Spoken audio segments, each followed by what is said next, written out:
Purihin ninyo ang Panginoon, dakilain ang kanyang ngalan.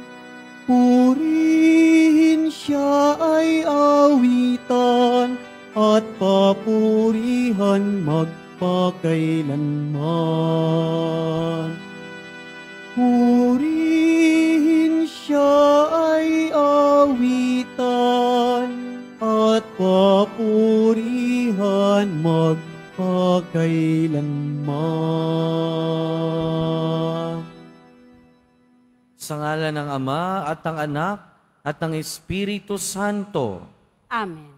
Ang pagpapala ng ating Panginoong Hesukristo, ang pag-ibig ng Diyos Ama, at ang pakikipagkaisa ng Espiritu Santo naway sumainyong lahat. At sumaiyo rin. Mga kapatid, tinipon tayo bilang kaanib ng angkan ng Diyos. Kaya dumulog tayo sa maawaing Panginoon na nagpapatawad ng lubos. Sinugong tagapagpagaling sa mga nagsisisi, Panginoon, kaawaan mo kami. Panginoon, kaawaan mo kami. Dumating na tagapag-anyaya mga makasalanan ay magsisi, Kristo, kaawaan mo kami. Kristo, kaawaan mo kami. Nakaluklok ka sa kanan ng Diyos Ama para ipamagitan kami. Panginoon, kaawaan mo kami. Panginoon, kaawaan mo kami. Kaawaan tayo na makapangyarihang Diyos, patawarin tayo sa ating mga kasalanan at patnubayan tayo sa buhay na walang hanggan. Amen. Manalangin tayo. Ama naming makapangyarihan, sa pamumuhay at pagpanaw ng Obispong si San Martin, ang iyong kadakilaan ay nagniningning. Ganapin mong panibago ang mga dakilang gawa ng iyong paglingap sa aming saloobin, upang ang kamatayan man o ang buhay ay huwag makapaghiwalay sa amin sa pag-ibig mo, sa pamamagitan ni Jesucristo, kasama ng Espiritu Santo, magpasawalang hanggan. Amen. Magsiupo muna ang lahat. Ang simula ng sulat ni Apostol San Pablo kay Tito. Mula kay Pablo, alipin ng Diyos at apostol ni Jesucristo. Hinugo ako upang patibayin ang pananalig ng mga hinirang ng Diyos, palawakin ang kanilang kaalaman tungkol sa katotohanang makapaglalapit sa atin sa Diyos at bigyan ng pag-asa sa buhay na walang hanggan. Bago pa lalangin ang sanlibutan, ang buhay na ito'y pinangako na ng Diyos na hindi marunong magsinungaling. Ipinahayag naman ito sa takdang panahon at pinagkatiwala sa akin upang ipangaral ayon sa utos ng Diyos na ating tagapagligtas. Kay Tito, tunay kong anak na pananampalataya, pinagkaloob sa ating lahat. Sumaiyo nawa ang pagkalinga at kapayapaan mula sa Diyos Ama at sa ating tagapagligtas ni Kristo Jesus. Iniwan kita sa Kreta upang ayusin ang mga bagay na wala pa sa ayos at pumili ng matatandang sa simbahan sa bawat bayan ayon sa itinagubilin ko sa iyo. Ang pipiliin mo'y yaong walang maaaring ipintas. Minsan lang nag-asawa. Ang mga anak ay mananampalataya at hindi magugulo o matitigas ang ulo. Kailangan walang kapintasan ang isang tagapangasiwa ng simbahan, sapagkat ang pamamahalaan niya'y mga gawaing ukol sa Diyos. Kailangan hindi siya palalo, hindi magagalitin, hindi maglalasing, hindi mapusok o gahaman, bukas ang tahanan, maibigin sa kabutihan, may sariling bait, tapat makitungo sa kapwa, masunurin sa Diyos, at marunong magpigil sa sarili. Kailangan matatag siyang nangahawak sa tunay na aral upang ito'y maituro sa iba at maipakilala ang kamalian ng mga sumasalungat dito. Ang salita ng Diyos. Salamat sa Diyos. Panginoon, ang bayan mo ay dumudulog sa iyo. Panginoon, ang bayan mo ay dumudulog sa iyo. Ang buong daigdig, lahat ng naroon, may-ari ang Diyos ating Panginoon. Ang mundo'y natayo at yaong sandigay, ilalim ng lupa, tubig kalaliman. Panginoon, ang bayan mo ay dumudulog sa iyo. Sino ang marapat umahon sa burol? Sa burol ng puon, sino ngang aahon? Sinong papayagan pumasok sa templo? Sinong tutulutang pumasok na tao? Siya na malinis ang isip at buhay, na hindi sumamba sa Diyos-Diyosan, tapat sa pangako na binibitiwan. Panginoon, ang bayan mo ay dumudulog sa iyo. Ang Panginoon Diyos, pagpapalain siya, ililigtas siya't pawalang sala. Gayon ang sinumang lumalapit sa Diyos, silang lumalapit sa Diyos ni Jacob. Panginoon, ang bayan mo ay dumudulog sa iyo. Magsitayo po ang lahat.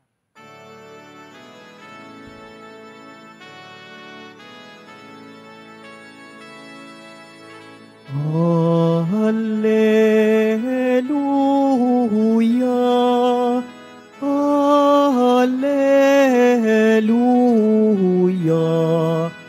Hallelujah,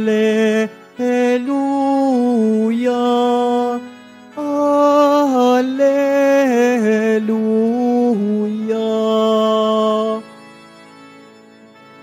Sa daigdig ay laganap, liwanag na sumisikat, salitang buhay ng lahat. Hallelujah,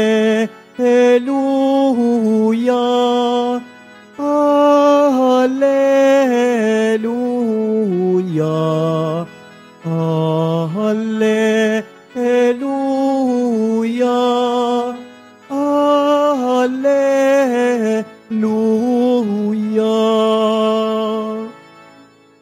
Sumainyo ang Panginoon. At sumaiyo rin. Ang mabuting balita ng Panginoon ayon kay San Lucas. Papuri sa iyo, Panginoon. Noong panahong iyon, sinabi ni Jesus sa kanyang mga alagad, hindi mawawala kahit kailan ang mga sanhi ng pagkakasala, ngunit nakapangingilabot ang sasapitin ng taong pinanggagalingan nito. Mabuti pa sa kanya ang bitina ng isang malaking gilangang bato sa leeg at itapon sa dagat, kaysa maging sanhi ng pagkakasala ng isa sa mga maliliit na ito. Kaya't mag-ingat kayo. Kung magkasala ang kapatid mo, pagsabihan mo, at kung siya'y magsisi, patawarin mo. Kung makapito siyang magkasala sa iyo sa maghapon, at makapito ring lumapit sa iyo at magsabing, nagsisisi ako, patawarin mo. Sinabi ng mga apostol sa Panginoon, dagdagan po ninyo ang aming pananalig sa inyo o sa Diyos. Tumugon ng Panginoon, kung maging sinlaki man lamang ng butil ng mustasa ang inyong pananalig sa Diyos, masasabi nyo sa puno ng sikomorong ito, mabunot ka at matanim sa dagat, at tatalima ito sa inyo. Mga kapatid, ang mabuting balita ng Panginoon. Pinupuri ka namin, Panginoong Heso Kristo. Magsiupo mo na ang lahat. Welcome po sa Minor Basilica and National Shrine of Jesus Nazareno at magandang umaga sa inyong lahat. Mga kapatid, sa ating ebanghelyo na merong 3 bahagi, narinig natin tungkol sa temptasyon, sanhi ng pagkakasala, tungkol sa kapatawaran sa 2 namang bahagi, at sa huli tungkol sa pananampalataya. Pero yung 3 ito ay lagi o hindi man lagi ay maaaring nakaugnay sa pagkakasala. At bilang tao, lahat tayo nagkakasala. Lahat tayo nagkakamali. Lahat tayo merong kahinaan. At ang unang paalala sa atin ng ating Panginoon ngayon, laging nandyan yung sanhi ng pagkakasala. Ibig sabihin yung temptation laging nandyan. Sa ayaw natin at sa gusto, merong tukso. Sa ayaw natin at sa gusto, merong sanhi ng pagkakasala. Pero kahit merong sanhi ng pagkakasala, kahit merong tukso o temptation, ang desisyon na magkasala ay laging nasa atin. Ang desisyon na hayaan ang sarili na magkasala ay laging nasa atin.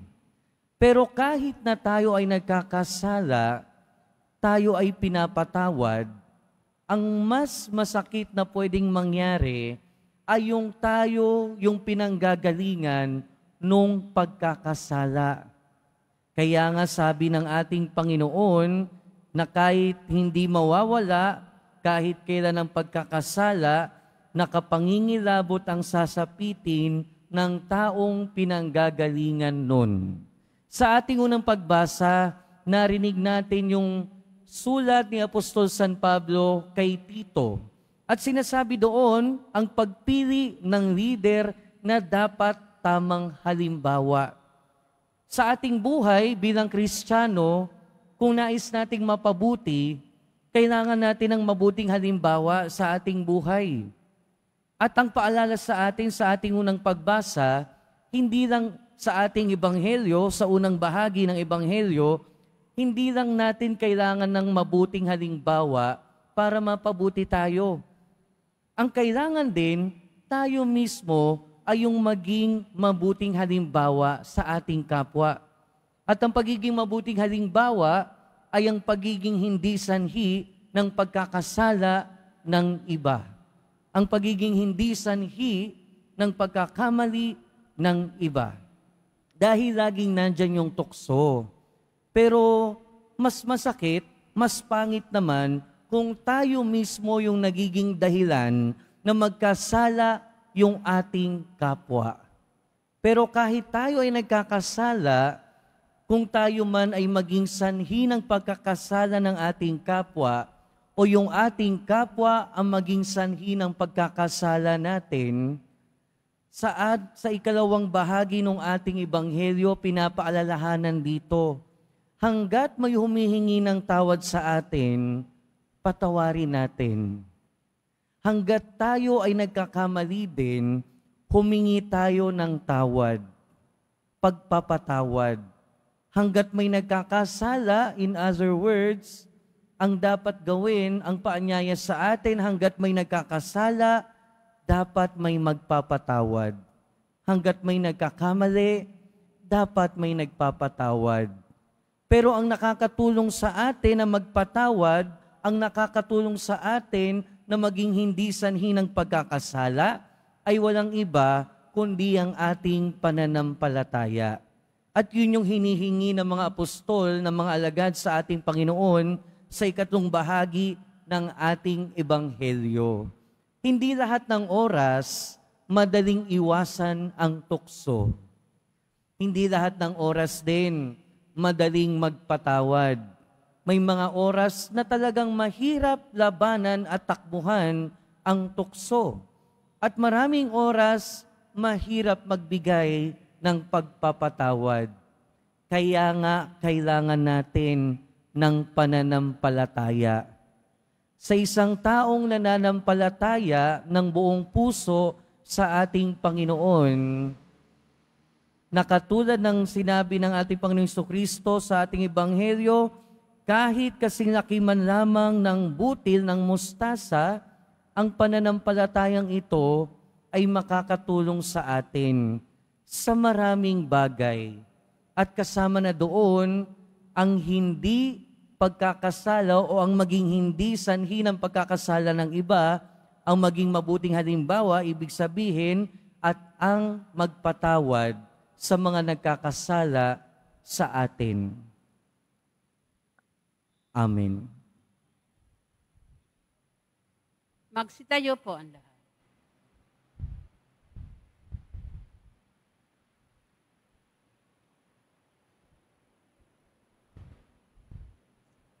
Minamahal kong mga kapatid, itinuturo ng ating guro na ang kahulugan ng pagiging alagad ay ang radikal na pagtanggi sa kasamaan. Iniaalay natin ang ating mga panalangin ngayon nang may pagpapasyang magsakripisyo upang sundan ang Panginoon. Sa bawat panalangin ng ating itutugon, Panginoon, sumaamin nawa ang iyong kapangyarihan. Panginoon, sumaamin nawa ang iyong kapangyarihan. Ang simbahan naway magwagi sa kanyang pagpupunyaging labanan ang kasamaan sa daigdig. Manalangin tayo. Panginoon, sumaamin nawa ang iyong kapangyarihan. Ang Kristiyanong sumasampalataya naway magkaroon ng tapang na magsalita at kumilos laban sa kasamaan sumisira ng ating lipunan. Manalangin tayo. Panginoon, sumaamin nawa ang iyong kapangyarihan. Ang mga pinaging manhid na ng kasalanan naway hipuin ng Espiritu ng Panginoon upang magbalik loob sila at magbago ng pamumuhay. Manalangin tayo. Panginoon, sumaamin nawa ang iyong kapangyarihan. Ang mga may sakit naway palakasin sa kanilang dinaranas na pagsubok at maialay nila ang kanilang paghihirap para sa pagbabalik loob ng mga kasalanan. Manalangin tayo. Panginoon, sumaamin nawa ang iyong kapangyarihan. Ang ating mga mahal na yumao, naway akayin sa piling ni Kristo. Manalangin tayo. Panginoon, sumaamin nawa ang iyong kapangyarihan. Makapangyarihang Diyos, bigyan mo kami ng matapang na pananampalataya upang maging malakas at matatag kami sa aming paglaban sa kasamaan ng mundong ito. Hinihiling namin ito sa pamamagitan ni Kristo na aming Panginoon. Amen. Magsiupo muna ang lahat.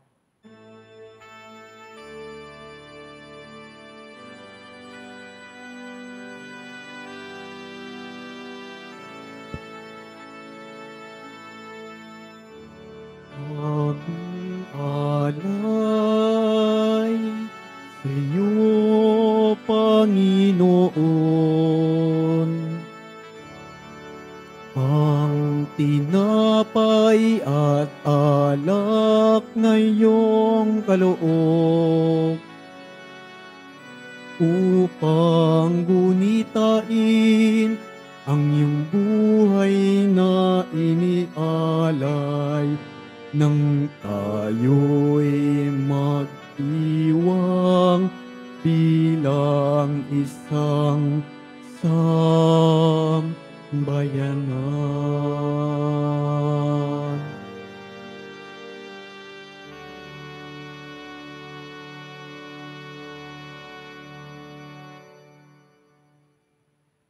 Tumayo po ang lahat.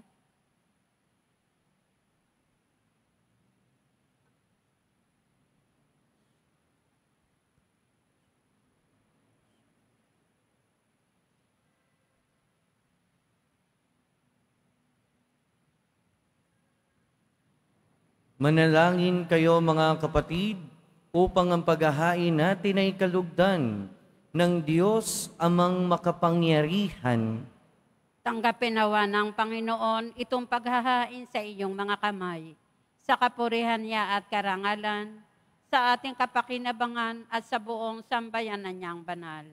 Ama naming lumikha, pakabanalin mo ang aming mga alay sa paghahain namin ngayong ginugunita si San Martin, upang sa pamumuhay naming araw-araw, itaguyod kami nito sa hirap at ginhawa, sa pamamagitan ni Jesucristo, kasama ng Espiritu Santo, magpasawalang hanggan. Amen. Sumainyo ang Panginoon. At sumaiyo rin. Itaas sa Diyos ang inyong puso at diwa. Itinaas na namin sa Panginoon. Pasalamatan natin ang Panginoong ating Diyos. Marapat na siya ay pasalamatan. Ama naming makapangyarihan, tunay ngang marapat na ikaw ay aming pasalamatan sa pamamagitan ni Jesucristo na aming Panginoon. Ngayong si San Martin ay pinararangalan sa pamumuhay niyang totoong uliran at pagiging maaasahan sa panunungkulan, kaya't si Jesucristo na maaasahan sa katapatan ay inihahayag sa pangangasiwa sa sambayanan. Ang malasakit na mga ulirang tagapangasiwa noon ay nagpapatuloy magpahanggang ngayon sa mga panalangin kanilang iniuukol, kaysa ng sambayanan mong dito'y nagtitipon. Kaya kaysa ng mga anghel na nagsisiawit ng papuri sa iyo, nang walang humpay sa kalangitan, kami nagbubunyi sa iyong kadakilaan. Santo, Santo, Santo, Panginoon Diyos na mga hukbo, napupuno ang langit at lupa ng kadakilaan mo, o sana sa kaitaasan. Pinagpala ang naparirito sa ngalan ng Panginoon, o sana sa kaitaasan. Magsiluhod po ang lahat. Ama naming banal, ikaw ang bukal ng tanang kabanalan. Kaya't sa pamamagitan ng iyong Espiritu, gawin mong banal ang kaloob na ito, upang para sa aming maging katawan at dugo ng aming Panginoong Hesukristo. Bago niya pinagtiis ang kusang loob na maging handog, hinawakan niya ang tinapay, pinasalamatan kanya, pinaghati-hati niya iyon, iniabot sa kanyang mga alagad at sinabi, "Tanggapin ninyong lahat ito at kanin. Ito ang aking katawan na ihahandog para sa inyo."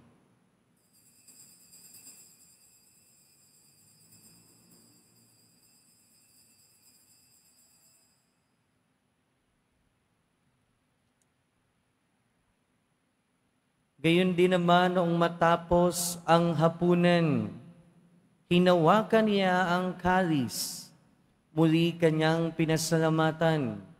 Iniabot niya ang kalis sa kanyang mga alagad at sinabi, "Tanggapin ninyong lahat ito at inumin. Ito ang kalis ng aking dugo, ng bago at walang hanggang tipan. Ang aking dugo na ibubuhos para sa inyo at para sa lahat, sa ikapagpapatawad ng mga kasalanan. Gawin ninyo ito sa pag-alala sa akin."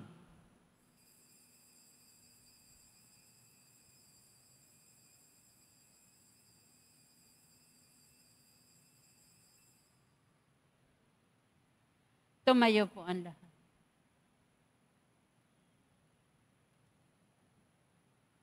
Ipagbunyi natin ang misteryo ng pananampalataya.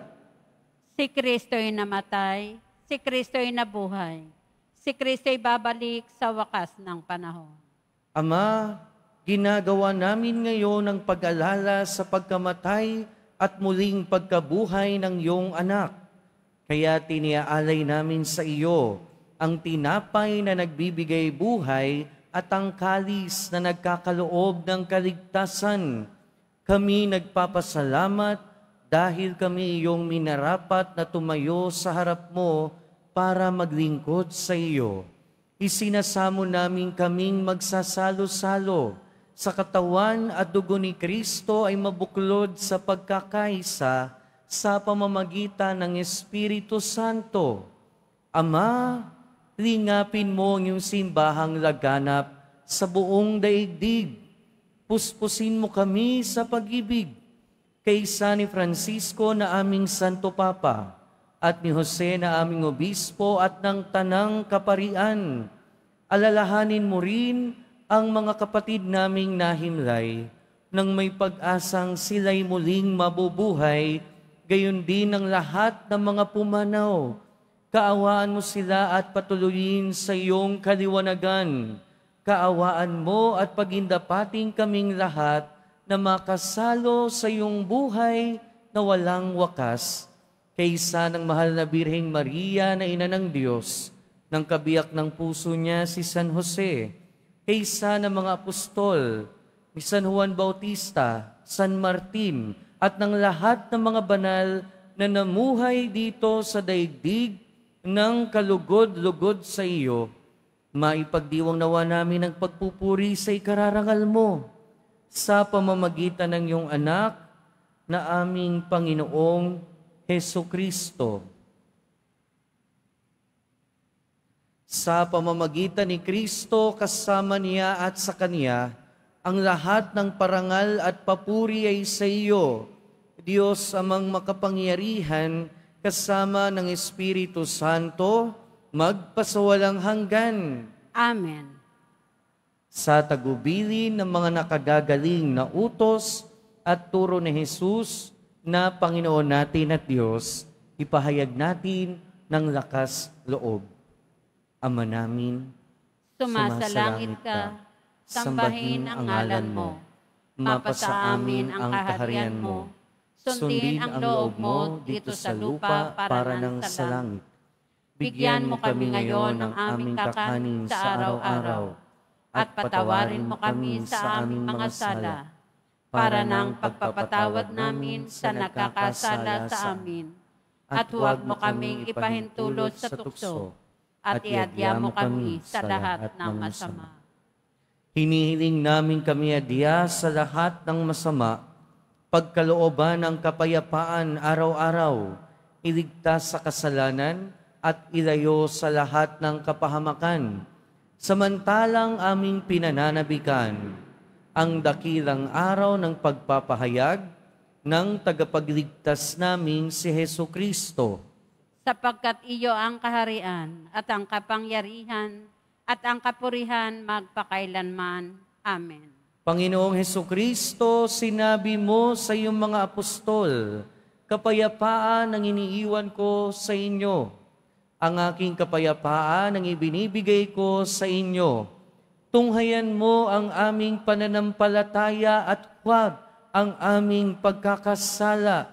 Pagkalooban mo kami ng kapayapaan at pagkakaisa ayon sa iyong kalooban, kasama ng Espiritu Santo, magpasawalang hanggan. Amen. Ang kapayapaan ng Panginoon ay laging sumainyo. At sumaiyo rin. Magbigayan tayo ng kapayapaan sa isa't isa. Peace be with you po. Kordero ng Diyos na nag-aalis ng mga kasalanan ng sanlibutan, maawa ka sa amin. Kordero ng Diyos na nag-aalis ng mga kasalanan ng sanlibutan, maawa ka sa amin. Kordero ng Diyos na nag-aalis ng mga kasalanan ng sanlibutan, ipagkaloob mo sa amin ang kapayapaan. Magsiluhod po ang lahat. Ito ang kordero ng Diyos. Ito ang nag-aalis ng kasalanan ng sanlibutan. Mapalad ang mga inaanyayahan sa kanyang piging. Panginoon, hindi ako karapat-dapat na magpatuloy sa iyo. Ngunit sa isang salita mo lamang ay gagaling na ako.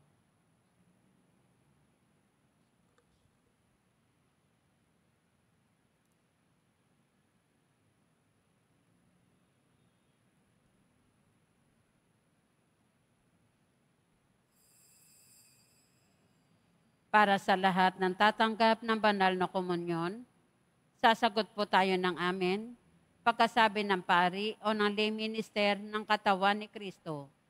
At isubo agad sa bibig bago umalis sa harapan ng pari o lay minister. Sumunod po tayo.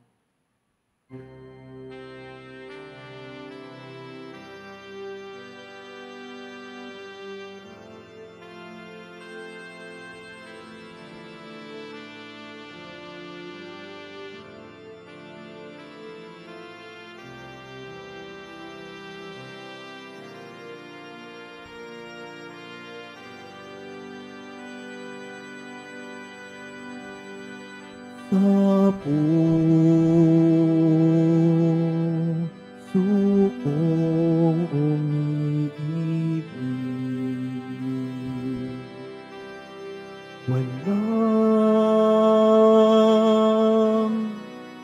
nananaig, kundi yaong pananalig sa sintang iniibig, hindi ka man masilayan at init mo'y maglaho ng tuluyang pag-ibig ko sa'yo at katapatan mananatili kailan pa man. Bawat tao'y nalulumbay at di mapalagay hanggat hindi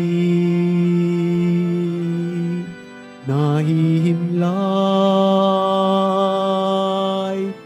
sa puso mong dalisay, hindi ka man masilayan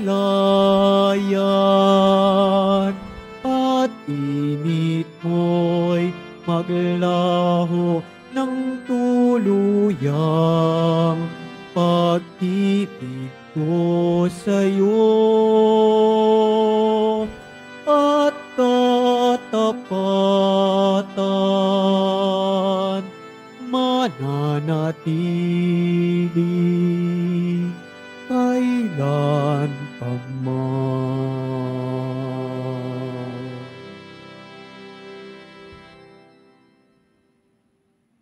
Available pa rin po ang ating mga All Souls envelope. Sa mga nagnanais, maaari kayong kumuha na malapit sa mga pintuan ng ating simbahan o sa information guard. Isulat lamang po ang mga pangalan ng mga kamag-anak, kaibigan at mga kakilalang namayapa o sumakabilang buhay na. At sa buong buwan ng Nobyembre, ito po ay ating isasama sa lahat ng mga misa na nagaganap sa ating simbahan. Pagkatapos ng misa, wiwisikan po ang lahat ng banal na tubig. Pinakikiusapan ng lahat na manatili lamang muna sa inyong mga lugar. Sa Quezon Boulevard o Plaza San Juan lamang ang labasan ng lahat. Sumunod po tayo. Maraming salamat po sa inyong pagdalaw at pagsisimba sa Basilica Minor at Pambansang Dambana ni Jesus Nazareno. Tumayo na po ang lahat. Manalangin tayo. Ama naming mapagmahal, ipagkaloob mo sa aming pagsasalo-salo sa piging ng pagkakaisa ang ganap na pasyang sundin ang loob mo sa lahat ng bagay, upang katulad ng buong-buong pagtatalaga ni San Martin sa iyo, kami ay maging marangal sa pagiging para sa iyong totoo. Sa pamamagitan ni Jesucristo, kasama ng Espiritu Santo, magpasawalang hanggan. Amen. Panalangin para sa mga kaluluwa. Mga kapatid, ating ipagdasal ang ating mga minamahal na yumao at ang lahat ng mga kaluluwa sa purgatorio. Panginoon naming Diyos, Ama namin, Ikaw po ang dahilan ng aming pagsilang, sa iyo galing ang aming hiram na buhay. Buong kababaang loob po kaming nananalangin at kami nagmamakaawang kalugdan mo po ang mga kaluluwa ng mga pumanaw na sa mundong ito. Sila naway magkamit ng buhay sa iyong piling. Alisin mo ang anumang mga karumihan ng kasalanan upang sila ay maging marapat sa iyong walang hanggang kalinisan. Iahon mo sila mula sa purgatorio at bigyan ng puwang sa iyong kaharian sa langit. Kapayapaan kailanman ang igawad ng may kapal sa mga nagyumaong nagsipanaw. Sila naway silayan ng iyong ilaw na walang hanggan. Amen. Mapanatag nawa sila sa kapayapaan. Amen.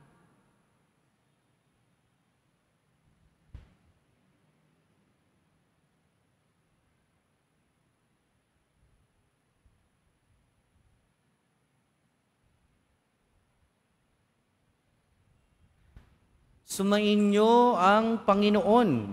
At sumaiyo rin. Mahal na poong Jesus Nazareno, inihayag mo sa pamamagitan ng krus ang walang maliw na pag-ibig ng Diyos sa sangkatauhan. Pakinggan mo ang kahilingan ng iyong angkan na nagsusumamo sa iyo. Makamtan nawa nila ang iyong katugunan at tanggapin ang kasagutan na may utang na loob na tinatanaw. Basbasan din po ninyo ang mga daladala nilang imahen at dasalan. Sa pamamagitan ng bendisyon na ito, naway maalaala nila ang mga pangako nila noon sa binyag, na ikaw ang kanilang iibigin at paglilingkuran bilang Panginoon, magpasawalang hanggan. Amen. At pagpalain kayo ng makapangyarihan at mapagmahal na Diyos, Ama, Anak, at Espiritu Santo. Amen. Humayo kayong taglayang kapayapaan ng Poong Jesus Nazareno. Salamat sa Diyos.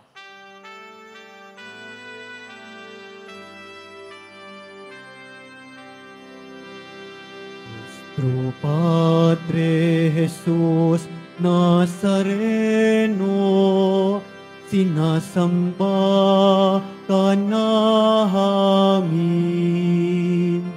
pinipinto ka namin, aral mo ang aming buhay at kaligtasan. Nuestro Padre Jesus Nazareno, iligtas mo kami sa kasalanan. Ang krus mong kinamatayan ay sagisag ng aming kaligtasan. Nuestro Padre Jesus Nazareno, dinarangal ka namin. Nuestro Padre Jesus Nazareno, niluluwalhati ka namin. Nuestro Padre Jesus Nazareno, dinarangal ka namin. Nuestro Padre Jesus Nazareno, niluluwalhati kanami.